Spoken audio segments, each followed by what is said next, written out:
सासू माँ बदल गई। कहानी उस घर की है जहाँ बहू और बेटी को एक माना जाता था, लेकिन फिर अरे शिखा बेटा, तू रसोई में क्यों घुसी रहती है? जा, रोटी मैं बना लूंगी। नहीं नहीं माँ जी, आप बैठिए, बस सारा खाना बन ही गया है। श्वेता को बोल देती हूँ, वो खाना लगा देगी सबका। सॉरी भाभी, मेरे पास वक्त नहीं है। माँ, मुझे पैसे देना, पार्लर जाना है। हाँ हाँ चली जाना, भाभी को भी ले जाना। वो भी जाने को बोल रही थी पार्लर, पर पहले ना मदद कर दे उसके खाना लगाने में।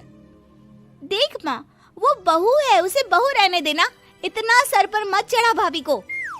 श्वेता, ज्यादा मत बोला कर। बहू और बेटी में कोई फर्क नहीं होता है। जा जाकर काम कर। ननद को माँ का भाभी से इस तरह प्यार करना बिल्कुल अच्छा नहीं लगता। वो बार बार किसी न किसी तरह माँ को भाभी के खिलाफ भड़काती रहती, लेकिन कोई फायदा ना होता। एक रोज, अरे बेटे किशन, जा बहू को कहीं घुमा कर ला, सारा दिन घर में काम करती रहती है। हाँ हाँ माँ, हम लोग जा रहे हैं ना गोवा। अच्छा जी, भाभी ने तो हमें बताया भी नहीं।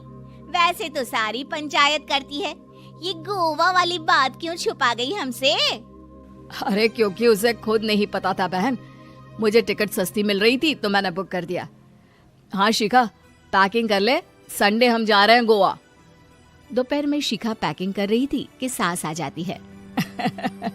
ये क्या बहू, साड़ियाँ? अरे गोवा जा रही है घूमने या फिर शादी में मायके हैं?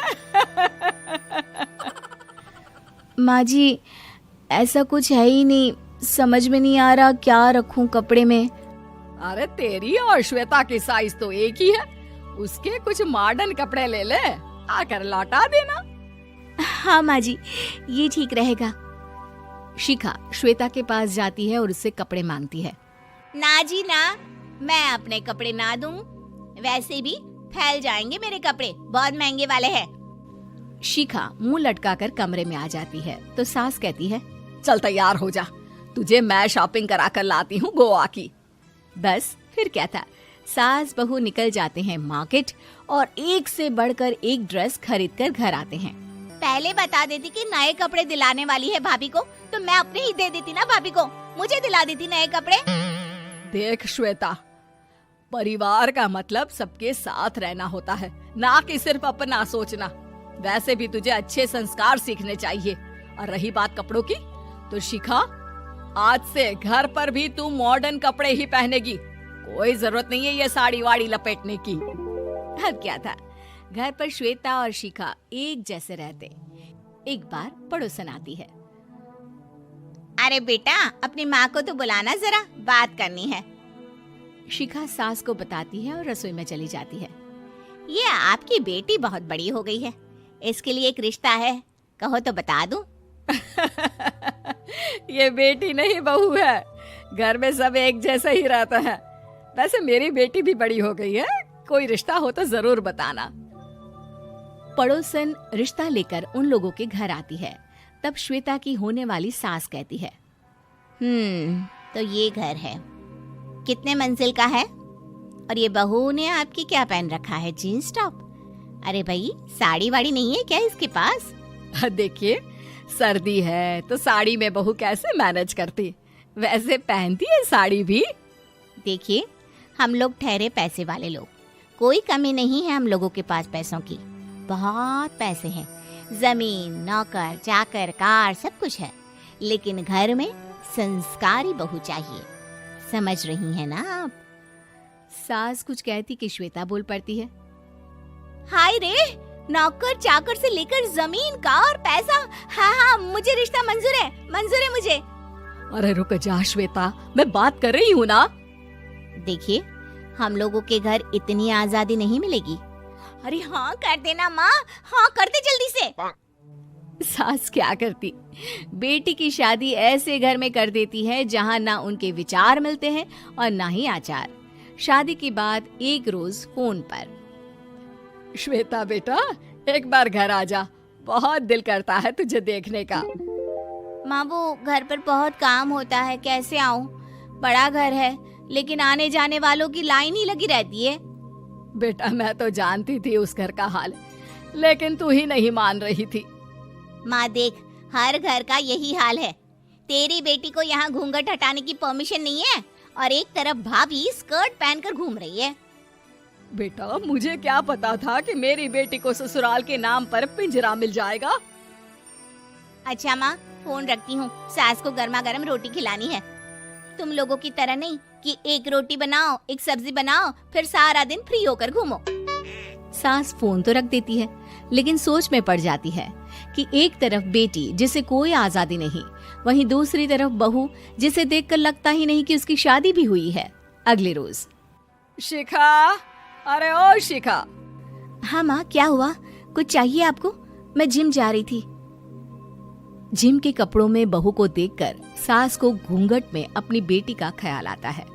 देख बहू, घर में बहू की तरह रहा कर। इतने टाइट कपड़े पहनकर जिम जाना पसंद नहीं मुझे। जा जाकर रोटी बना। रोटी? माँ अभी तो शाम के 6 बजे हैं, इस वक्त रोटी? अब क्या मेरे खाने पीने पर भी पहरा है? अरे जब मर्जी तब मैं अपने घर में खा भी नहीं सकती क्या? बहू को अजीब लगता है। वो समझ नहीं पाती कि जो सास कल तक इतनी सपोर्टिव थी, उन्हें अचानक से क्या हो गया। वो किचन में जाती है, गरम रोटी के साथ 2 तरह की सब्जी, रायता, सलाद सब लेकर सास के पास आती है। माँ जी, खाना। इतना सारा खाना? राक्षस समझा है क्या मुझे? रोटी मांगी थी मैंने गर्मा गर्म बस। पर माँ जी, रोटी खाती किससे आप? सब्जी तो बनानी थी ना। अरे भूख मर गई मेरी तेरी बहस से। जा जाकर काम कर, अंदर पूरी रसोई साफ कर। बहू अंदर चली जाती है। थोड़ी देर में श्वेता घर आती है। अरे शिखा जल्दी से चाय ला, पकवान बना, मेरी बेटी आई है। अरे नहीं नहीं माँ, ड्राइवर बाहर खड़ा है। मैं तो घर का कोई सामान खरीदने के बहाने यहाँ आ गई हूँ, मुझे जाना होगा। अरे बेटा, पर कितने दिनों बाद देख रही हूँ तुझे, रहने आ जाना 2-4 दिन के लिए। आ जाऊंगी माँ, जब मेरी सास मरेगी तब। मैं तो रोज मन्नत मानती हूँ कि मेरी सास मर जाए तो अच्छा है। अच्छा चल, जा रही हूँ माँ। हे भगवान, कैसे कैसे दिन देखने पड़ रहे हैं मेरी बेटी को। सास अंदर जाती है, जहाँ श्वेता की जिम वाली सहेली का फोन आया होता है। क्या बात है, आज जिम नहीं आई? अरे पता नहीं यार, आज माँ को क्या हो गया अचानक। पर खैर कोई नहीं, लगता नहीं कि मैं अब जिम आ पाऊंगी। शिखा स्पीकर पर बात कर रही थी, जिसे सास सुन रही थी। यार ये सास ना होती ही ऐसी है। मैं तो कहती हूँ बुढ़िया जल्दी मरे और तू आराम से जिए। शिखा को सहेली की बात पर गुस्सा आ जाता है। माँ के मरने की कौन सा बच्चा दुआ मांगता है मोहिनी? आगे से ऐसी बात मेरे सामने मत करना। हमारे घर की शोभा ही माँ है। क्या हुआ जो थोड़ी सख्ती दिखा रही है? उसमें भी कोई ना कोई उनकी भलाई ही होगी। मैं तो कहती हूँ भगवान मेरे जैसी सास सबको दे, जो सिर्फ माँ की तरह है। सास वाली तो कोई बात ही नहीं है उनमें। सास ये बात सुन रही थी। उनकी आंख में आंसू आ जाते हैं कि क्यों वो बेटी की किस्मत में बहू को भी भागीदार बना रही थी। शिखा, अरे ओ शिखा, क्या हो गया? जिम नहीं जाना क्या?